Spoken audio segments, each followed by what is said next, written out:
Dios le bendiga. Saludos a todos los hermanos que se encuentran en sala y también a aquellos que están acompañando por medio de Facebook esta serie de predicaciones, de actividad que hay para el crecimiento espiritual de la iglesia, pero también para que muchas personas puedan alcanzar ese don inefable que es la salvación eterna de nuestro Dios. Quiero agradecer en primer lugar a Dios porque nos permite esta oportunidad. Yo siempre lo digo, predicar la palabra es un privilegio, pero también es una gran responsabilidad, porque no solo depende mi salvación, sino la de ustedes. Por este motivo es una gran responsabilidad la que corre o pesa sobre nuestros hombros. También quiero agradecer a los hermanos que están organizando esta actividad. Gracias por haber tomado en cuenta a este su servidor y gracias también a todos los hermanos y hermanas que se han dado cita en esta hora para escuchar la palabra del Señor. El tema que se me ha encomendado es demonios que enmudecen y se encuentra en el Evangelio de Mateo, capítulo 9, versículos 32 al 34. Dice la Escritura, mientras salían ellos, he aquí le trajeron un mudo endemoniado, y echado fuera el demonio, el mudo habló, y la gente se maravillaba y decía, nunca se ha visto cosa semejante en Israel. Pero los fariseos decían, por el príncipe de los demonios, echa fuera los demonios. No puedo iniciar este tema sin antes señalar que desde el principio la obra del adversario ha sido y será destruir la obra de Dios. La iglesia, la familia, el matrimonio y la vida personal del hombre. El enfoque del enemigo es destruir lo que Dios ha hecho. Entonces, nuestro enemigo común no cesará en su empeño de arruinar la obra de Dios usando todas las herramientas necesarias para lograr su objetivo. Y en esto, hermanos, el apóstol Pablo nos exhorta a que no ignoremos sus maquinaciones o estrategias que Satanás emplea. Eso lo dice allá en 2 de Corintios capítulo 2 versículo 11. La presencia del Emmanuel, Dios con nosotros, en este mundo, revolucionó la sociedad judía, tanto a los dirigentes de la nación como al pueblo en general. Por una parte, causando un gran conflicto y tormento para los líderes religiosos, al confrontar su vida con la ley perfecta de Dios. Esto les colmó su paciencia al extremo de confabular un plan para destruirlo. En cambio, el pueblo tuvo un espíritu diferente hacia el maestro, porque vieron en él que sus palabras realmente eran vida. Por ello hubo una empatía entre el pueblo y Jesús y viceversa, porque él actuaba con amor y misericordia hacia el doliente, el necesitado, el rechazado, el pecador. Mateo presenta a nuestro Señor en un rol de maestro y de médico. En varias ocasiones, Mateo en el Evangelio señala que Jesús enseñaba y predicaba por un lado, y por el otro sanaba toda enfermedad y dolencia. En ese sentido, desde el capítulo 8 y 9, nos relata sobre 9 episodios, hechos extraordinarios de sanidad, contando la que hemos leído en nuestro texto base, y que sin duda Mateo nos va a mostrar o nos muestra en qué consiste la fuerza sanadora de Jesús y que no hay nadie, escuche bien, no hay nadie que esté excluido de su gran amor y compasión. Aunque Jesús vino a los suyos, aunque Jesús vino al pueblo de Israel, al pueblo judío, Jesús no tuvo ningún tipo de reparos en hacer el bien al que lo necesitaba. Déjeme mencionarle algunos casos que se relatan justamente en el capítulo 8, previo al capítulo 9 que estamos leyendo. De aquellos que fueron estigmatizados por la sociedad como los leprosos, fueron ignorados por el Señor, sino que muchos de ellos fueron sanados. De aquellos que no pertenecían a la cultura y religión judía, cuando el centurión romano fue a Jesús para pedir socorro, auxilio ante la enfermedad de su siervo, Jesús no se negó a esa petición, sino que la acogió. Y aunque este no era judío, era un soldado romano. Ni las mujeres, que en aquella época fueron relegadas a un segundo plano por la sociedad judía, no por Dios, sino por la sociedad judía. Jesús también la recibió con amor y con ojos de gracia. La suegra de Pedro cuando es sanada y también aquella mujer con el flujo de sangre. Es decir, nuestro Señor, lleno de misericordia, demostró que su poder no tiene límites y no tenía límites incluso contra aquellas fuerzas que nos parecen reducibles, como nuestros miedos, característicos del ser humano, cuando calmó aquella gran tempestad que se levantó en el mar. Sobre la influencia demoníaca, ni qué decir, sanó a 2 endemoniados en la región de Gadara. Pero también tenemos aquí el ejemplo de este endemoniado que fue llevado a la mudez, al silencio, por aquella fuerza diabólica y malvada. Jesús tiene misericordia y compasión sobre nuestras iniquidades. Cuando sanó a aquel paralítico, no solamente lo levantó de su lecho de enfermedad, sino que además le perdonó sus pecados. Y quizá uno de los hechos más asombrosos, cuando con su eterno poder hizo volver a la vida a la hija de Jairo, enseñándonos que aquello que nos parece muerto y a lo que muchos dicen no hay nada que hacer, Dios dice lo contrario, porque lo que es imposible para el hombre, para Dios todo es posible. Pero no todo termina aquí, leyendo capítulo 8 y capítulo 9, sino que termina con 2 curaciones significativas, sanando primeramente a 2 ciegos llenos de fe y a un hombre privado de voz a causa del demonio que lo dominaba. Con esto en mente, quiero que me acompañe al versículo 32 del capítulo 9 de Mateo, en donde comienza diciendo, mientras salían ellos. Y la primera pregunta que nos asalta al leer este texto es, ¿quiénes? Sin duda, tiene que ver con los 2 hombres que habían estado ciegos, a quienes el mismo Señor les encargó rigurosamente que no lo dijeran a nadie, pero que en virtud del beneficio recibido, no acataron la orden de Jesús, sino que la divulgaron por todas partes. Dice el versículo 31. Saliendo ellos, le trajeron un mudo endemoniado, dice la Escritura. La vida de este hombre era muy triste. Y no solamente la de este hombre, sino la de todos aquellos que tuvieron que vivir en carne propia la experiencia de tener demonios en su interior. La razón de este hombre, más que nada, y que nos ocupa en esta hora, es que estaba poseído por un demonio que no le dejaba hablar. Él no podía decir lo que sentía, sus emociones, sus tristezas, su dolor. No lo podía expresar. Estaba impedido de pedir ayuda. Por eso dice la Escritura que lo llevaron a los pies de Jesús.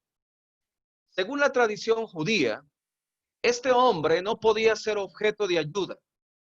dado que por muchos rabinos de la época se proliferó la enseñanza de que el primer paso y esencial para, entre comillas, exorcizar, era obligar o engañar al demonio para que dijera su nombre. Por lo tanto, astutamente este demonio lo inhabilitó para expresar el nombre y lo condicionó para lo que los hombres podían ver como una solución al exorcizarlo y poderle entonces sacar aquel demonio que lo tenía poseído. Es importante señalar que la Biblia nunca dice que los pecadores estaban endemoniados. No habla de los endemoniados como borrachos, ladrones, asesinos. Más bien, se puede comparar con personas afligidas, física y mentalmente. Personas que no tienen el control sobre sus actos. Personas que son llevadas, dominadas, controladas por fuerzas malvadas, fuerzas diabólicas, dañando no solamente su cuerpo, su integridad física, sino también, y por consiguiente, su mente. Jesús no tuvo problema con esto, con lo que enseñaban los rabinos de la época, sino que dice el texto, y echado fuera el demonio, el mudo habló.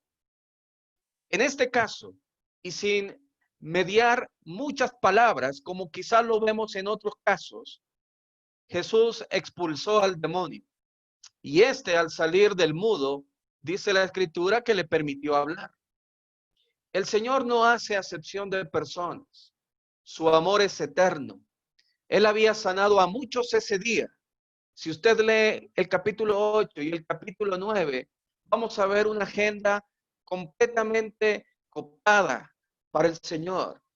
Termina de sanar a uno y continúa el siguiente. ¿Por qué? Porque ese día fue un día en donde Jesús mostró su gloria, mostró su poder, sanando a muchos que se acercaron llenos de fe, confiados plenamente en el poder y en la soberanía de Jesús.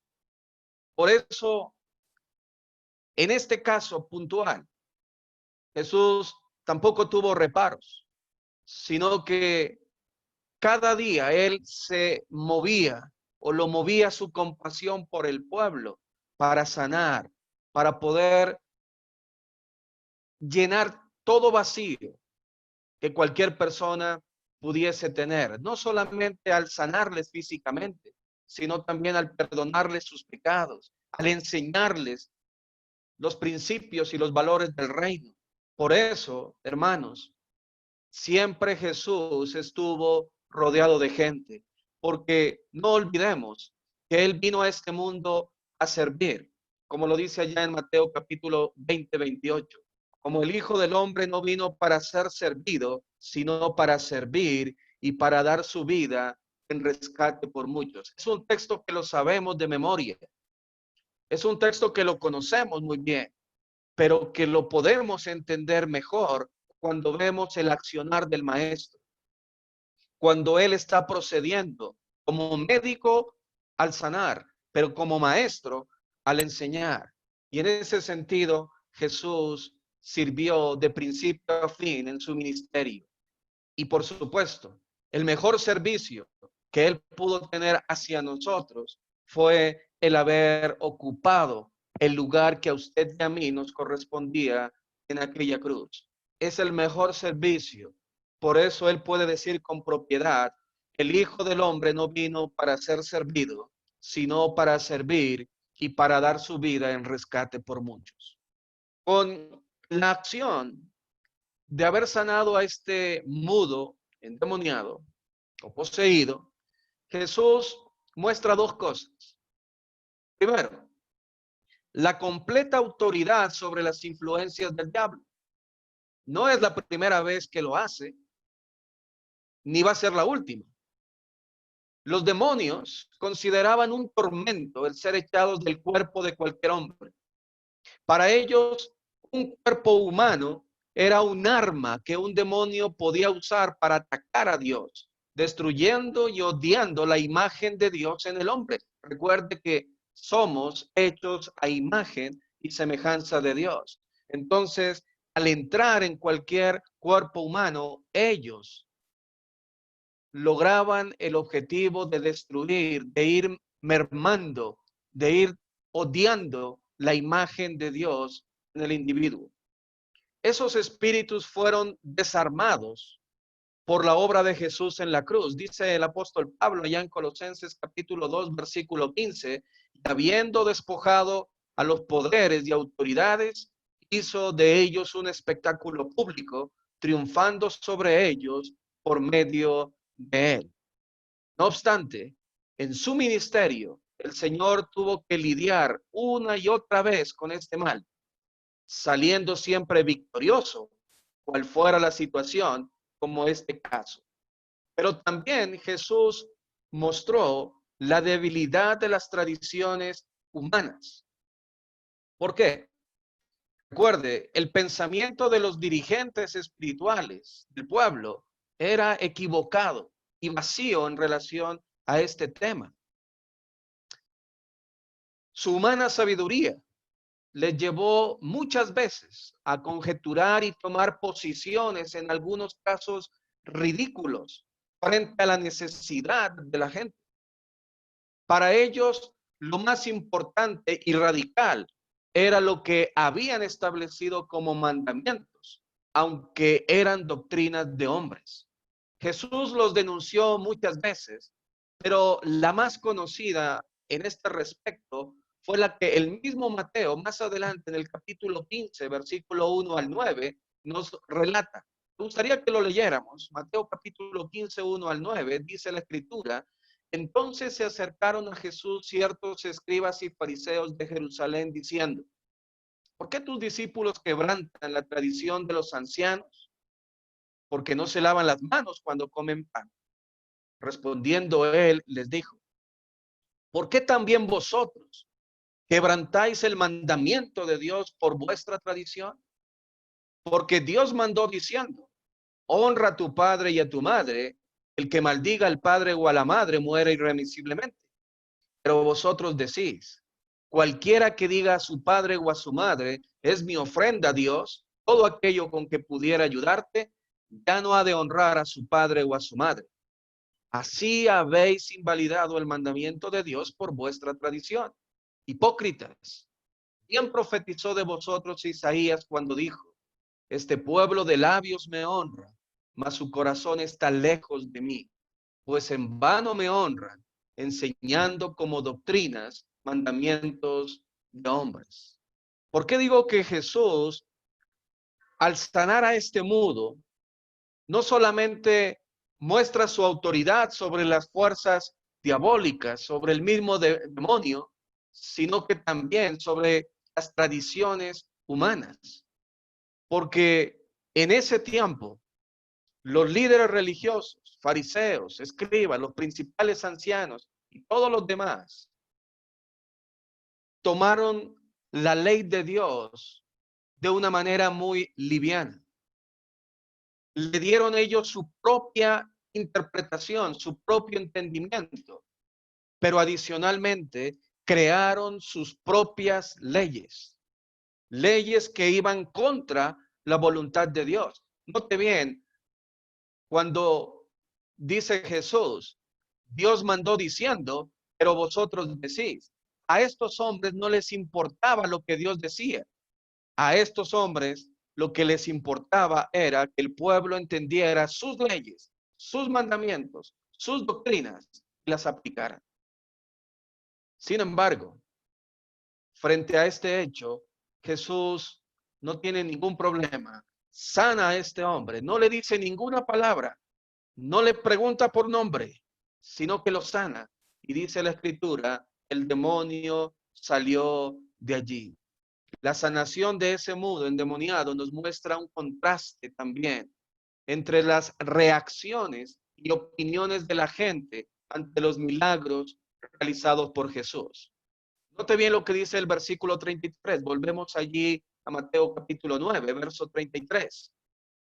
Dice: Y la gente se maravillaba y decía: nunca se ha visto cosa semejante en Israel. Vamos a ver el contraste en cuanto a las reacciones frente a este milagro, frente a esta sanación, en donde un demonio que enmudeció a un hombre sale y este hombre queda completamente sano.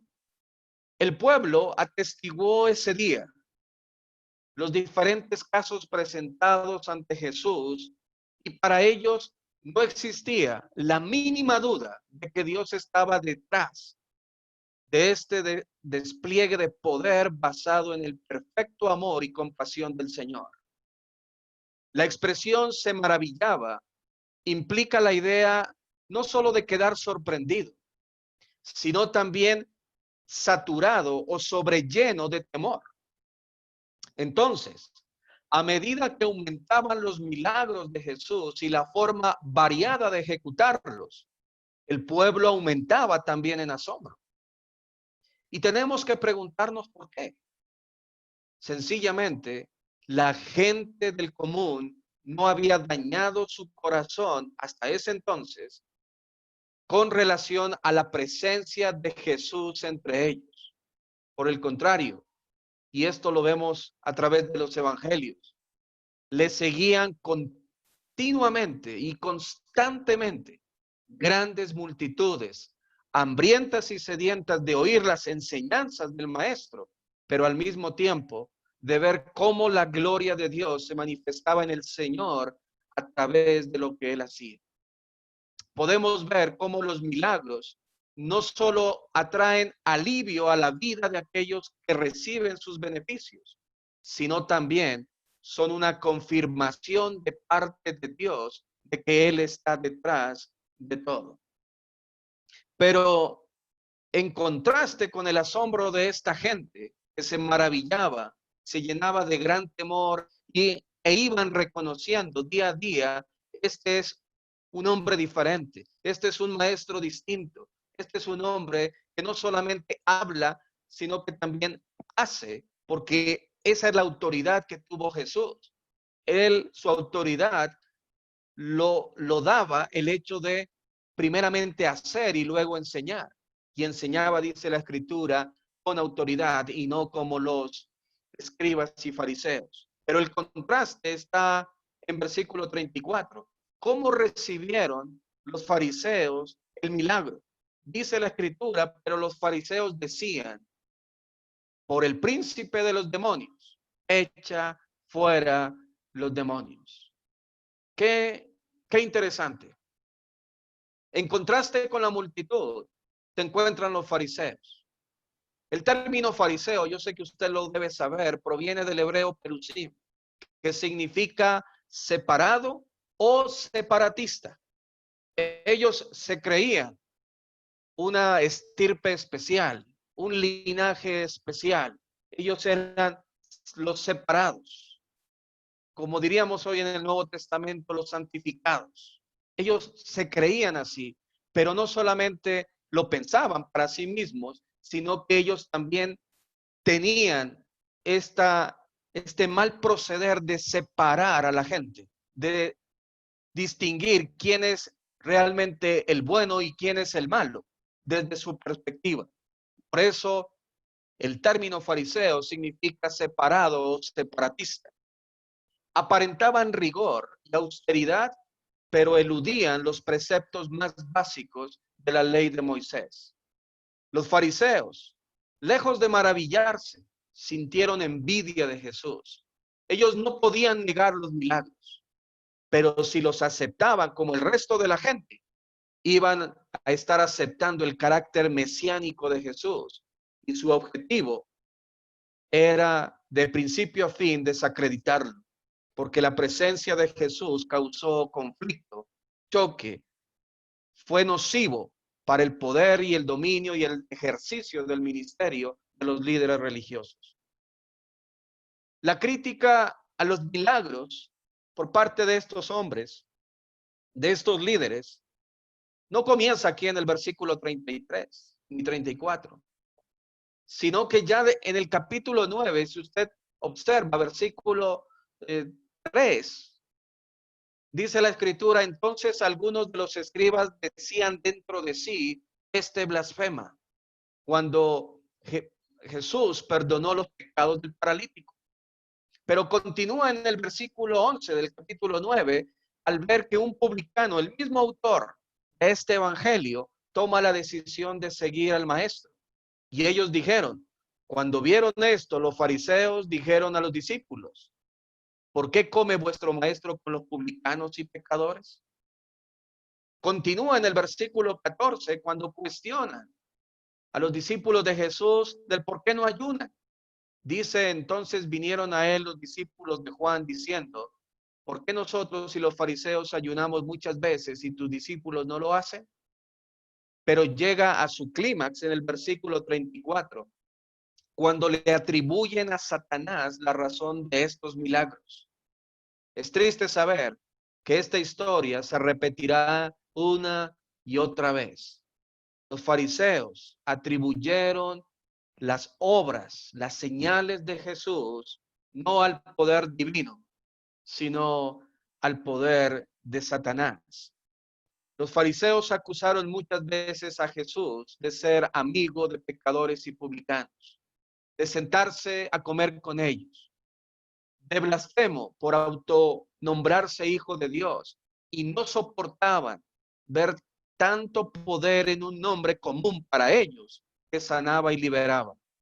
La incredulidad de los fariseos no les permitía ver el poder de Dios a través de Jesús y prefirieron dejarse llevar por el orgullo y decir que usaban poderes del maligno. ¿Hasta dónde llegó la maldad de estos hombres? Jesús fue el único que pasó por encima de su religiosidad y falsedad. La envidia que llenó el corazón de estos hombres los llevó a negar el poder del Señor como poder divino, a pesar de que las pruebas eran y fueron suficientes y también ineludibles. Al atribuir este milagro de sanidad al poder de Satanás, nos damos cuenta que los fariseos y los otros líderes religiosos no solamente rechazaron de plano la persona de Jesús, sino su autoridad y señorío, constituyéndose así en enemigos públicos del Señor. En tercer lugar, quiero que veamos las aplicaciones de este pasaje. ¿Cuáles serían las aplicaciones para el día de hoy, tomando en cuenta la situación vivida por Jesús sanando a este mudo que fue, obviamente, llevado a esta condición por un demonio? Número 1, al igual que aquel día en el que muchos buscaron sanidad física para sus cuerpos, hoy muchos desean encontrar sanidad espiritual para sus almas. No podemos imaginar, hermanos, cómo día tras día hay gente que a través de las situaciones que estamos viviendo en la actualidad, están abandonando su orgullo, están abandonando su ceguera espiritual y están buscando de Dios. Yo estoy seguro que en sus lugares, en sus países, a raíz de esta pandemia que está azotando el mundo, la gente se está volcando a Dios. Sabemos que muchos lo hacen por la situación difícil. Sabemos que muchos toman el camino de buscar a Dios cuando se encuentran en una situación compleja. Pero son situaciones que debemos aprovechar porque hay gente que está buscando sanidad espiritual para su alma. Nosotros estuvimos en esa condición un día, cuando reconocimos nuestra gran enfermedad causada por el pecado, que nos inhabilitaba para tener una relación plena con Dios, ya que el pecado, como dice Isaías, crea una barrera entre nosotros y Él. Nos dimos cuenta también que estábamos siendo controlados por el maligno, pues le servíamos usando nuestros miembros para la injusticia.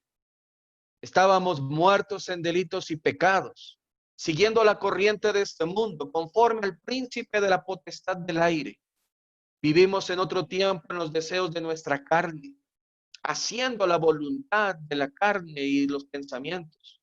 Éramos por naturaleza hijos de ira. Así es como presenta la radiografía el apóstol Pablo allá en Efesios capítulo 2, versículos 1 al 4. Si usted que nos ve o nos está escuchando en este momento y se encuentra en la misma condición en la que nosotros estuvimos un día, le invito a que no dude en buscar la sanidad espiritual a través del único médico posible, Jesús. En segundo lugar, la ceguera, sordera y mudez espiritual siempre han existido. Y es aquella que no nos permite ver, como los fariseos, la grandeza del poder de Dios en Cristo, la que impide oír la voz del Señor hablando palabras de vida eterna, la que imposibilita al hombre acercarse a Dios para expresarle la gran necesidad espiritual que siente en su corazón y que solo Él puede colmar. La ceguera, la sordera y la mudez espiritual son elementos que Satanás usa hoy en día y lo ha usado siempre para que el hombre se aleje de Dios, viva una vida de impiedad y no busque el rostro del Señor cada día. En otras palabras, viva una vida piadosa. En tercer lugar, el hombre de la historia fue silenciado por el demonio. Y es justamente lo que el enemigo quiere conseguir en el hombre, que no exprese la alabanza y gratitud a Dios. Él nos creó para alabanza de su nombre. Nos dio estos labios para engrandecer su nombre, alabarle, glorificarle, pero también proclamar el evangelio de salvación. No tenemos registro, hermanos, si este hombre que fue sanado en este pasaje mostró gratitud al Señor por el beneficio recibido. Ni tampoco sabemos si después que recobró su voz, habló acerca de Jesús como el Hijo de Dios, como el autor del milagro en su vida. No lo sabemos. Probablemente lo hizo, pero también podemos entrar en la probabilidad que no lo haya hecho. Recuerde que muchos de los hombres que recibieron beneficio de parte del Señor actuaron de manera ingrata. Basta recordar aquellos 9 leprosos que fueron limpiados y que después, dice la escritura, no regresaron, salvo uno que volvió con espíritu y actitud de agradecimiento delante del Señor. Entonces, Dios desea que el mundo enfermo y esclavo, aún por el pecado, salga de esa horrible condición. Ellos no hablarán del mensaje de salvación. Me refiero a los de afuera, a los que están esclavos en pecado. Pues el diablo les tiene controlados sus sentidos espirituales para que no hablen, para que no vean y para que no oigan. Sin embargo, nosotros como iglesia tenemos la responsabilidad de hablar. Ya fuimos abiertos nuestros ojos, ya fueron abiertos nuestros oídos para oír la palabra del Señor y ya fueron abiertos nuestros labios para que podamos expresar el mensaje que necesita escuchar el mundo, para que el demonio no siga enmudeciendo a la gente, para que el demonio no siga apartando el oído de la gente en cuanto a la verdad de Dios. Entonces, quienes hemos sido sanados de aquella mudez del pasado y que ahora podemos hablar con propiedad de lo bueno, misericordioso, amoroso y tierno de nuestro Salvador, tenemos la obligación de hacerlo. Solamente debemos tener presente lo que el apóstol Pablo dijo también al final del capítulo 6, allá en Efesios, versos 19 y 20, que al abrir mi boca me sea dada palabra para dar a conocer con denuedo el misterio del evangelio, por el cual soy embajador en cadenas, que con denuedo hable de él, ¿cómo debo hablar? Hermanos, tenemos una gran misión, un gran desafío, y es llevar las verdades de Dios, el mensaje de salvación, el mensaje de sanidad. Ese es el tema general de esta campaña. Que por la llaga, el sufrimiento, el dolor de Cristo, aquellos que ahora están en llaga y en dolor puedan ser sanados como lo fuimos nosotros. Tendríamos muchas más aplicaciones, hermanos, de este texto que hemos leído en Mateo capítulo 9, versículos 32 al 34. Pero quiero finalizar con lo siguiente. Existen dos grupos en el pasaje. La gente que se maravilló del milagro y que dijeron, nunca hemos visto algo semejante en Israel. Nuestros ojos nunca han visto algo tan espectacular, tan maravilloso. Porque este hombre ha sanado a muchos, están dolidos, están sufriendo. Ese grupo que se maravilló, pero también está el grupo de los fariseos que rechazaron a Jesús. Y la pregunta obligada en este momento es, ¿en qué grupo te encuentras tú? ¿Tú eres de las personas que se maravilla cada día por el portento que representa nuestro Dios? ¿O eres de aquellos que rehúsan creer a Cristo, creer y obedecer su autoridad, su voluntad? ¿Eres de los que no guardan silencio cuando se trata de hablar el evangelio, de hablar de Jesús, de hablar de la obra expiatoria y sanadora del Señor? ¿O eres de aquellos que se avergüenzan del mensaje? Pablo dijo, yo no me avergüenzo del evangelio, porque es poder de Dios para salvación. ¿Eres de los que afianzan y fortalecen cada día la relación con Jesús? ¿O solo acudes a Él en ciertos momentos de tu vida, cuando lo necesitas, cuando ves que no hay salida a tus problemas, cuando ves que los problemas te acrecientan en tu vida? ¿O eres amigo de Él o simplemente su enemigo? Si aún no has restaurado tu vida, este es un buen momento para hacerlo. No desprecies tu poder sanador. No menosprecies lo que Él es capaz de hacer en tu vida. Si aún no has obedecido el evangelio, aún estás ciego, mudo y sordo. Pero hoy puedes recobrar tu salud espiritual completa por medio de Jesucristo. Y quienes ya hemos obedecido al evangelio, pero aún estamos en ese proceso de claudicar, de no saber si seguimos o no, este es un buen momento también para decirle al Señor, yo quiero ser amigo tuyo.